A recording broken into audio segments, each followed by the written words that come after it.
Hi, this is Rob. Welcome to the Fundraising Bright Spots podcast. Today, we're looking at some ways to tune in to your sense of purpose and how doing this increases your feelings of passion, power, and energy. It's with the brilliant Esther Kwaku, who is the founder of We Got Nerve. We spend a significant portion of our lives working. We're at work most of the time. And many of us, we want our work to be more than just a transaction of time for money or a strategy or a set of to-do lists, but more like a meaningful journey that really resonates with our values and aspirations. Sometimes this feeling is described as a term that we now know as moral injury. So this is when our ethics and sometimes our purpose are compromised at work. And if we're compromised too much, then our feelings can develop into something much more uncomfortable. Sometimes it can manifest into physical symptoms too. So purpose is, you could say, it's an aspirational reason for being. It's a deep conviction about what is true for you that inspires and provides a call to action. It's timeless. It's like a compass. It guides the direction for your life. And it's a human thing. It's not economic.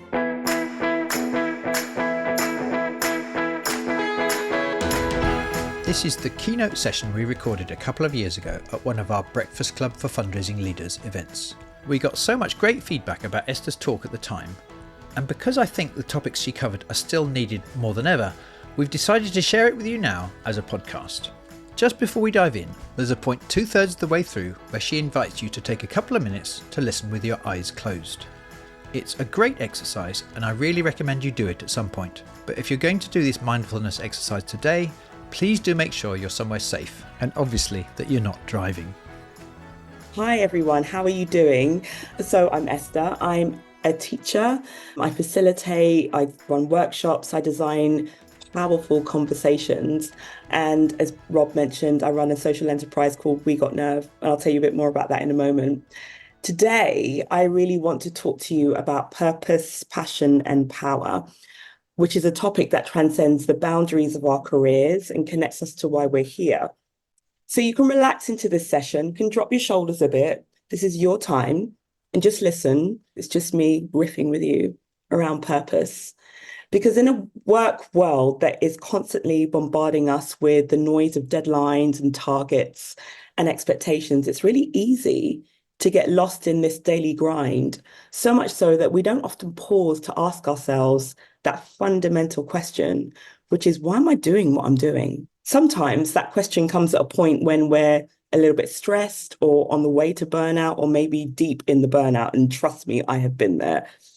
So discovering your professional purpose, it's not a luxury, actually, it's a necessity.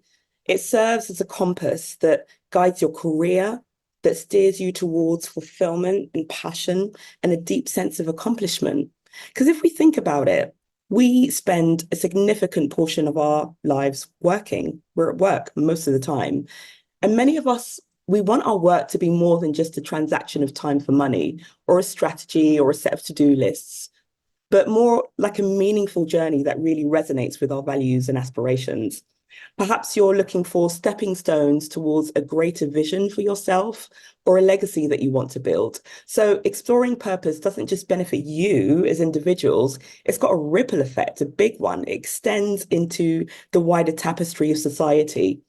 When you're purpose-driven, you're more likely to innovate, you're more likely to lead with empathy and contribute positively to your teams and your organizations too. So we're in a really rapidly evolving professional landscape. And so our adaptability is key. And so knowing your purpose gives you an anchor.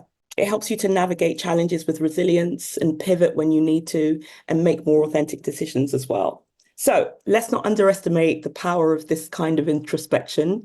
Let's take our time and delve into that profound question of why do we do what we do? So I'm going to go first. So about 10 years ago, I was working with an international NGO that supported people with disabilities. And I was one of the very fortunate fundraisers who got sent places. I got sent on field trips, as we often call them, to sit with really vulnerable individuals and communities and collect stories. So that was my job, was a storyteller and a story gatherer. And my brief was to bring those stories back to be used in campaigns and appeals and so on, and across lots of different channels. And I remember one of those particular trips that was really triggering. It was in Uganda, and I was sitting with a community. I was under the mango trees. Their homes were amongst them. I don't know if you've ever been to a place like Uganda where there's a colourful woven mat that gets brought out for visitors to sit on, and it's where stories are told.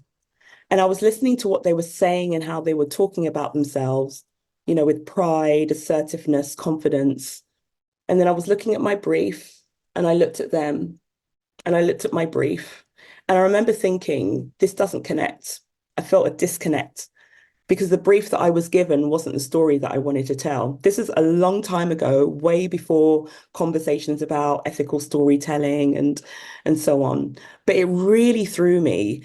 And I realized it had been building up for some time, this kind of purpose ethical dilemma. Sometimes this feeling is described as a term that we now know as moral injury. So this is when our ethics and sometimes our purpose are compromised at work. And if we're compromised too much, then our feelings can develop into something much more uncomfortable. Sometimes it can manifest into physical symptoms too. So I'm sitting there thinking, I have to raise all of this money. I have to put on the heartstrings. I have to show absolute poverty. But what our Ugandan friends, folks, peers were saying they actually needed was not the brief that I was raising money for. So I came back to the UK and I kind of felt this sinking feeling of disillusionment, actually, because my purpose was thrown into question. And I campaigned internally and tirelessly, but I left feeling burned out. And ultimately, I quit the sector entirely, quit my job, just quit. I wanted to give myself some time and space to sit with this for a bit because I had a burning desire to find other people, organizations who were making change happen in different ways and telling stories in a different way. So I set off on a mission to do just that. And actually, I went back to Uganda and I retraced my steps because I felt more free, more unbound. I interviewed people, I asked different questions, actually using a lot of the tips and advice that Ben was talking about just now, different angles, finding unexpected stories, looking at the order of things, the details that we don't often pick up on. And along the way, I challenged my own assumptions about what I wanted to do and why. So I came back with a bunch of data, a bunch of stories, and I set up Nerve. And so together with local communities, we shift the narrative around people's stories. And in doing so, and using a lot of local community members, we help brilliant people living in really tough environments to start up their own businesses by telling their own stories with their own voice, with their own agency. Sometimes they write their own scripts. Imagine a script written by someone for the Radio 4 appeal. So there's a real element of dignity and authenticity, and it's based on real curiosities. Purpose. And I have to say, I love what I do. I love, love, love, love, love what I do. So what is purpose when it comes to you and what you do? So purpose is, you could say, it's an aspirational reason for being. It's a deep conviction about what is true for you that inspires and provides a call to action. It's timeless. It's like a compass. It guides the direction for your life. And it's a human thing. It's not economic. And in your day-to-day work life, it's that intrinsic sense, that buzz, that sense of fulfillment that you get from doing work that is meaningful for you. Purpose can help you to understand why you're carrying out a particular mission, why this mission matters to your career, and how your career impacts your organization and the sector and wider society, ultimately the world that we live in. But I really, really, most importantly, I love what I do. So how do you love what you do? How do you know why you do what you do? One good place to start is by asking yourself some liberating questions, starting around your purpose and your values.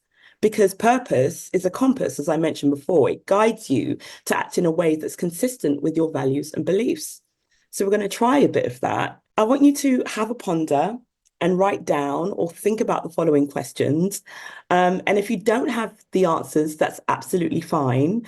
Also, if you'd prefer not to engage, that's also fine, because sometimes you just have to be in the right state of mind to be able to really lean into this. But your mental, emotional, and psychological safety always comes first. So I'm going to go through them quickly. As I said, you don't need to answer them all because some of them are quite intense. But if a word comes to mind, just write down the first word that pops out. Use your gut. And you can build on that later. So the first one is, what brings you deep joy and fulfillment, regardless of external expectations? If money were not a factor, how would you choose to spend your time and energy? What activities do you do that make you lose track of time so much because you're so engrossed in them? When have you felt most alive and connected to your true self?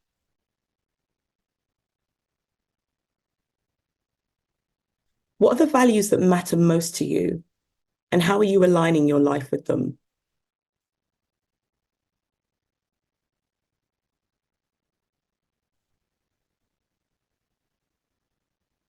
If you had no fear of failure, what bold dreams or goals would you pursue?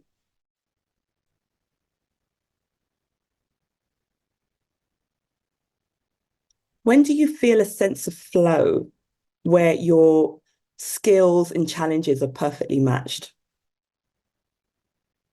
When do you feel that flow state?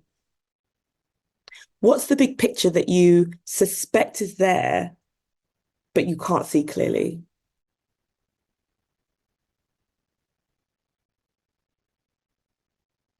How can you use your unique talents and strengths to make a difference in the lives of others? And what kind of person do you want to become? And what steps can you take to embody those qualities today? So remember that these questions are designed to provoke deep thought and self-discovery. I would really suggest that you take your time with each of these questions. Don't write down what you think others want you to say. Okay, be really open and honest with yourself. And also appreciate that your answers may evolve over time, and that's perfectly natural too. And with these answers, you can reflect on whether they match up to the values you think you have, okay, what you might be holding on to. So I'm not just talking about values such as truth, honesty, respect. I'm talking about different kinds of questions that can help you to really think through your values. And I'm going to paste some of those in the chat now as well. So feel free to take these away. And these are questions like, what do you spend your time doing? Where do you spend most of your energy? What do you visually consume on a day-to-day basis? Doom scrolling, anyone? What do you think about? What do you envisage for yourself, for the world? What do you say to yourself? What does that internal mind chatter say? What are some of the positive or negative drivers in your life? So things that are driving towards or things that you're running away from. How do you talk to others? What do you say to people? What do you talk mostly about? What goals do you set for yourself? And who really inspires you? Maybe it's a book or an author, someone in your life. Who inspires you? You can also choose to amend or tweak these questions to fit you better. Because these questions are really powerful, I'm also going to talk about some of the ways you can create some space to actually think about some of these. Because, like I said, we're all really busy and we're 120 miles per hour sometimes. I also want to say that eventually, though, I came back to the sector and I still work very closely with nonprofits and charities in the UK and outside of that as well. I never stop reflecting on these questions. It's, yeah, it's taken me on some really wild and unexpected journeys. Hi, it's Rob. And just before we get to the last bit of the conversation, I wanted to ask, is there an area of fundraising that you need to improve this year? If there is, and if you find the bright spot ideas we share in this podcast helpful, please get in touch. Whether it's a bespoke training session for your team, or our Learning and Inspiration Club, the Bright Spot membership, or one of our 2 high-value mastery programs, we would love to help you smash your target this year. To find out more or request a chat, go to brightspotfundraising.co.uk.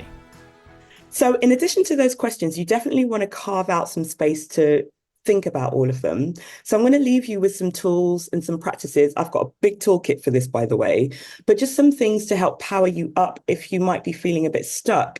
Or maybe you're not feeling stuck and you just want something to affirm what you already feel and to confirm your purpose. And these are some things that you can actually do during your work time. So the first thing is just to slow down and give yourself and your team some space. Try and see if you can leave a gap between your meetings.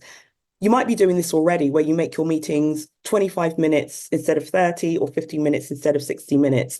So what that margin of time does between, running from meeting to meeting is it just helps you to question things a bit more, but it also helps you to see where your alignments or misalignments are. The second thing I would suggest to you is to breathe. Breathing and mindfulness is so underrated, right? Those of you who do practice mindfulness and breathing, absolutely bring that into work. Because when we're feeling uncomfortable or we're not giving ourselves space to think, our body tends to tense up and we breathe really shallow. And what that does is it puts the body into survival mode. And what do you think happens when our body's in survival mode? We actually rely on our unconscious bias. And we all have unconscious biases. Now, I'm not talking about unconscious bias in the DEI or culture aspects of things. I'm talking about unconscious bias in terms of a function of the brain. It's a function of our brain. Because at any one moment, we're processing 11 million bits of information. Did you know that? I didn't know that before. We're processing 11 million bits of information, but only 40 of those bits are being processed consciously. So the vast majority of what we're processing in our brain is happening unconsciously. Our brain is relying on mental shortcuts to be efficient, but can also be wildly wrong. And research suggests that our conscious beliefs can completely contradict our unconscious beliefs. So we have to tap into that a bit more. We have to think about the lenses and our views of the world, because they all come from different aspects. The culture that we grew up in, the curriculum we were taught at school, all the stuff that we consume on a day-to-day basis. So breathing really gives you a moment to step off the treadmill of your thoughts and be in the moment. So I'm going to try something a bit similar. It's not a breathing exercise as such, but it's a presencing practice, which you can do for yourself to tap into how you can think about this a little bit more. And it's a body scan. So I want everyone to just get really comfortable in your seat. You can choose to do this or not. It's absolutely fine. But I want everyone to just take a moment for yourself and find a comfortable position in your seat and allow your spine to be straight and just let your shoulders relax. And then close your eyes. Or you can gaze softly downwards. And I want you to put both feet on the floor and cross your legs and connect with the ground. And then take a deep breath in. Fill your lungs with fresh air and exhale slowly and release any of that tension. So begin by bringing awareness to your feet. Feel the sensation of contact with the ground. Notice any sensations, warmth or tingling. Any place that feels particularly warm or particularly cool. Pay attention to pressure. Where do you feel a sense of heaviness or lightness or contraction? And as you breathe in again, imagine drawing in all of that energy through the soles of your feet. And breathe out. Now shift the focus to your legs and feel the support beneath you. Acknowledge any sensations, whether it's the weight of your legs or any subtle movements. Breathe into any of those areas of tension, allowing them to soften with each breath. Now, bring attention to your pelvis and your hips. Sense the stability and the grounding that they provide, and feel the gentle rise and fall of your abdomen with each breath, that natural connecting rhythm. Move your awareness to your lower spine and back.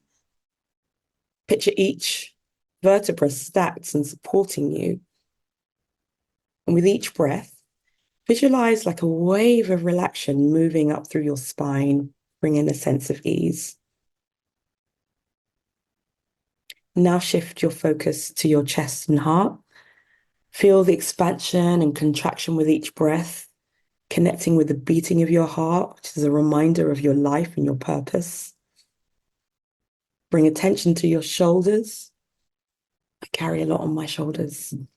Releasing any tension that's held there, and just let your arms drop a bit more by your sides or on your desk and feel the pull of gravity. Maybe notice Any sensation in your hands, perhaps some warmth or subtle vibrations. And then move up to your neck and throat.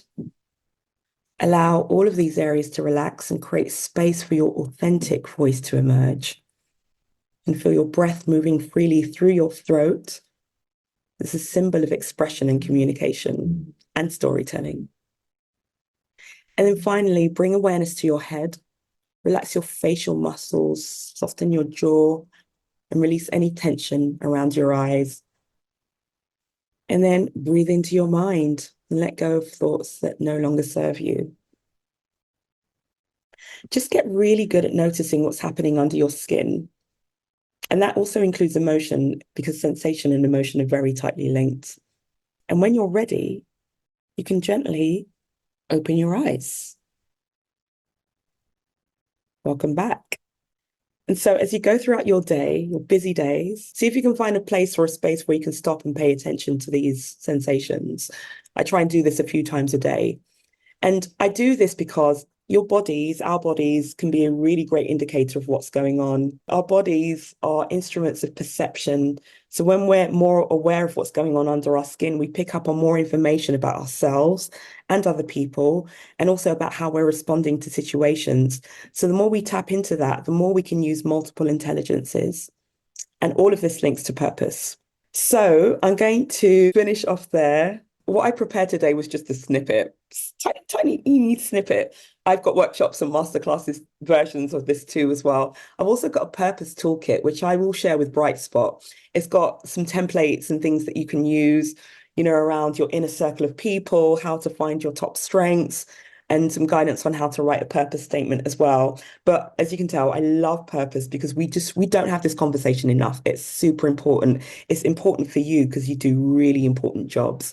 So let's dive into joyful work, people. Joyful work, right? This is supposed to feel good as well sometimes. You can come and find me on LinkedIn if you want to know more, because I think we've run out of time for questions, I imagine, but I'm really, really pleased. Thank you. There you go. I will share Esther's passion and purpose questions on the episode notes in the podcast section of our Brightspot website. Thank you for listening and for supporting the Fundraising Brightspots podcast. If you found it helpful, please don't keep it a secret.